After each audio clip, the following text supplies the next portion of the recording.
Assalamualaikum warahmatullahi wabarakatuh. Pada video kali ini kita akan belajar tentang mekanisme kontraksi otot.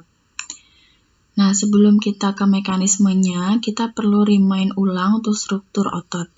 Jadi ini adalah otot bicep ya, otot bicep yang saat dia berkontraksi, dia akan menebal dan memendek. Ini saat kita otot bicepnya dipotong secara melintang, tampak seperti ini. Ini satu otot. Dan kemudian terdiri atas banyak sekali vasikel. Vasikel itu adalah kumpulan dari sel-sel otot. Ini satu sel otot. Seperti kita lihat, intinya banyak dan di tepi dan dia bergaris-garis ya. Ini adalah ciri dari otot rangka, otot yang menempel pada rangka. Nah, garis-garis ini itu dia berasal dari penyusunnya, yaitu penyusunnya kan satu sel otot atau muscle fiber. Kenapa disebut muscle fiber? Karena sel otot itu kan berserat-serat, makanya disebut serat otot ya. Dan satu sel otot terdiri atas banyak myofibril. Jadi myofibril itu silinder panjang penyusun sel otot yang mengandung filamen aktin dan miosin. Apa itu? Nanti akan kita bahas. Jadi myofibril saat diperbesar strukturnya menjadi seperti ini. Dia terdiri atas filamen tebal yang warna biru ini dan filamen tipis yang berwarna merah. Filamen tebal disebut sebagai miosin, sedangkan yang tipis ini aktin. Nah, di antara dua garis ini disebut sebagai sarkomer. Jadi satu sarkomer itu seperti ini. Sarkomer itu adalah unit struktural dan fungsional terkecil dari suatu myofibril.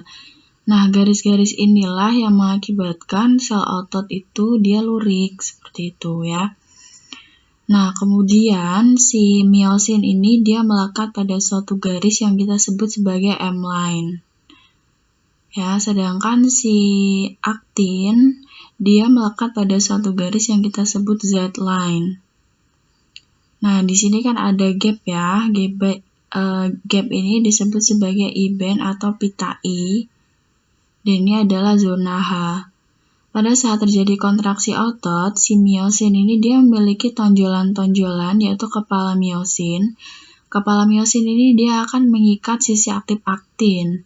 Seperti orang yang mendayung, dia akan menarik si aktin sehingga nanti si I-band atau pita I ini dia akan memendek ya.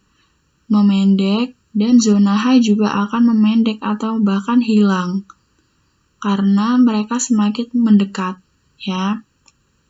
Jadi nanti zone of overlap ini semakin panjang saat terjadi kontraksi. Jadi nanti dari Z-line nanti akan mendekat menuju ke M-line seperti itu. Nah, untuk proses kontraksi ini nanti pada saat si kepala miosin berikatan dengan sisi aktif aktin, itu membentuk struktur yang namanya aktomiosin. Jadi ikatan antara kepala miosin dan sisi aktif aktin. Untuk berikatan, si kepala miosin membutuhkan energi yang disebut ATP. Jadi ATP itu adalah adenosin trifosfat, suatu energi sel yang dihasilkan dari proses respirasi atau pernapasan secara seluler, baik itu secara aerob maupun anaerob. Aerob berarti butuh oksigen, anaerob berarti tidak membutuhkan oksigen. Respirasi aerob nanti akan menghasilkan 36-38 ATP. Sedangkan untuk respirasi anaerob itu hanya menghasilkan 2 ATP. Jadi perbedaannya sangat jauh. Itulah sebabnya kalian sebelum olahraga itu dianjurkan untuk melakukan pemanasan supaya nanti oksigennya mengalir ke seluruh sel-sel otot dan pasokan ATP-nya tuh sudah banyak sehingga nanti tidak terjadi kram, tidak kekurangan ATP dan tidak terjadi penumpukan asam laktat akibat dari respirasi anaerob yang tidak ada oksigen. Seperti itu ya.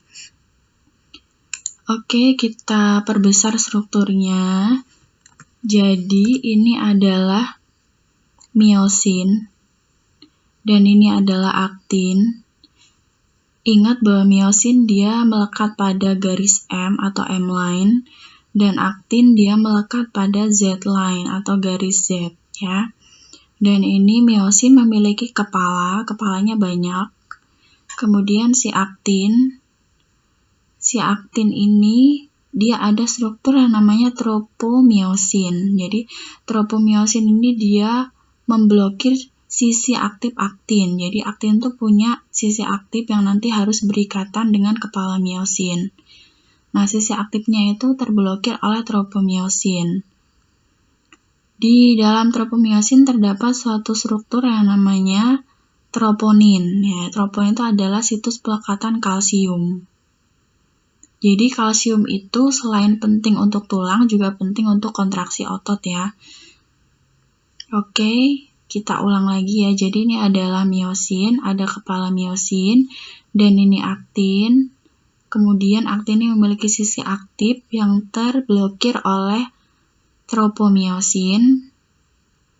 Tropomiosin ini adalah troponin. Troponin nanti situs pelekatan kalsium. Oke, next. Nah, proses kontraksi otot itu diawali dari ini adalah terminal akson atau ujung akson dari neuron motorik ya. Dia akan membebaskan vesikel-vesikel atau kantong-kantong yang berisi neurotransmitter ya. Jadi neurotransmitter itu adalah pembawa pesan kimia. Nanti akan kita bahas lagi pada bab sistem regulasi. Salah satu jenis neurotransmitter untuk kontraksi otot adalah asetilkolin ya. Asetilkolin nanti akan dilepaskan dari ujung akson dari neuron motorik akan melepaskan asetilkolin. Asetilkolin nanti akan berlekatan dengan reseptor yang ada di permukaan sel otot. Tapi ini tidak tampak di sini reseptornya ya. Intinya dia akan berlekatan dengan suatu reseptor di permukaan sel otot. Nah, itu akan merangsang proses depolarisasi. Depolarisasi itu adalah perubahan muatan ion dalam sel otot dari negatif menjadi positif. Nah, depolarisasi itu akan memicu terjadinya pelepasan ion kalsium dari retikulum sarkoplasma. Kalian sudah pernah tahu retikulum endoplasma ya pada organel sel. Nah, retikulum endoplasma pada sel otot itu khusus untuk menyimpan kalsium ya. Jadi dia punya fungsi tambahan untuk menyimpan kalsium.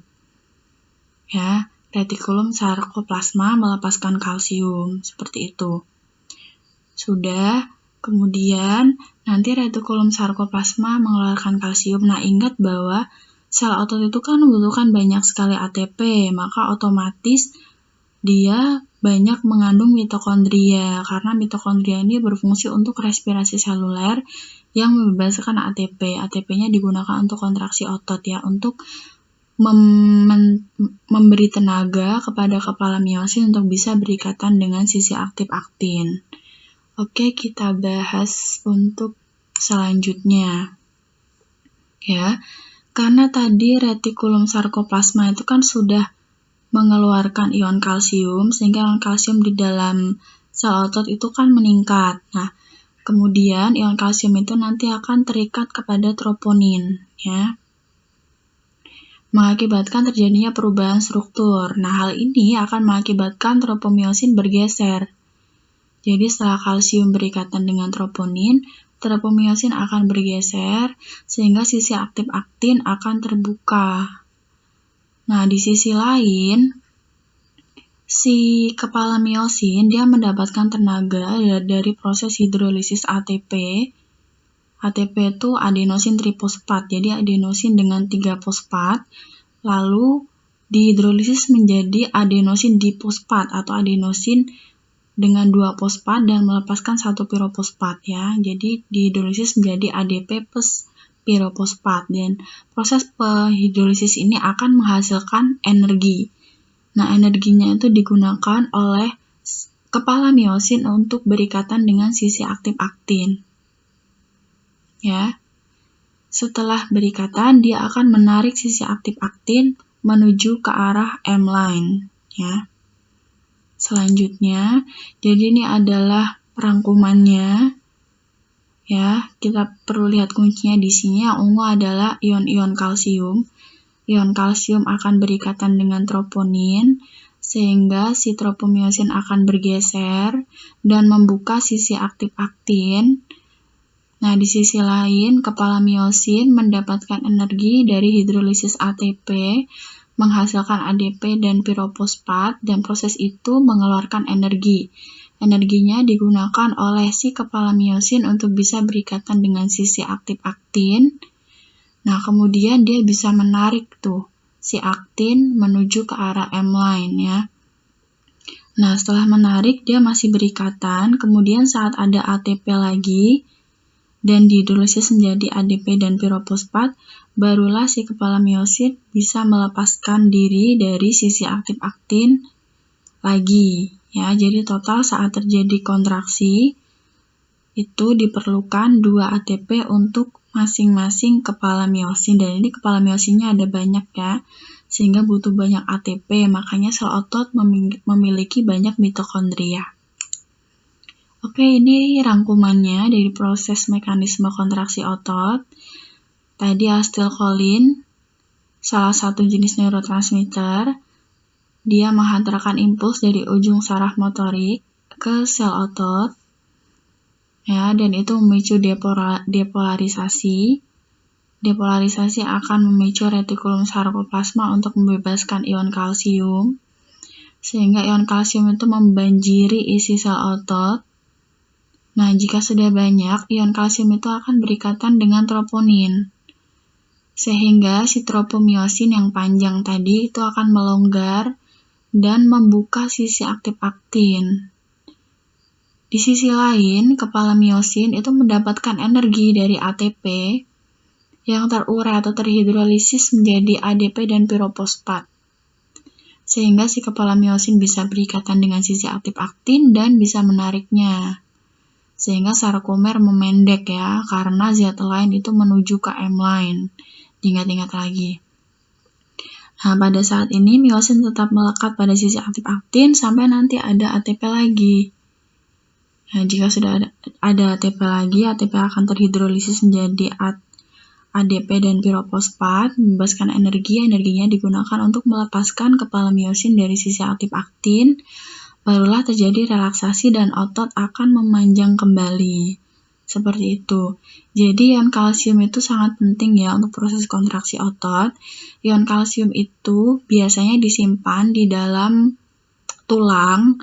Nah, pada orang yang sudah usia lanjut, itu penting untuk mengkonsumsi susu. Kenapa? Karena susu yang kaya akan kalsium itu akan menjaga konsentrasi kalsium di dalam darah tetap tinggi atau tetap optimal, sehingga nanti saat kontraksi otot tidak perlu melarutkan kalsium yang ada di tulang, sehingga pengeroposan tulang itu tidak perlu terjadi. Baik, sekian, terima kasih untuk video kali ini. Jika kalian merasa videonya bermanfaat, silakan bisa like, comment, dan subscribe. Apabila ada pertanyaan, silakan bisa open discuss di kolom komentar. Terima kasih. Wassalamualaikum warahmatullahi wabarakatuh.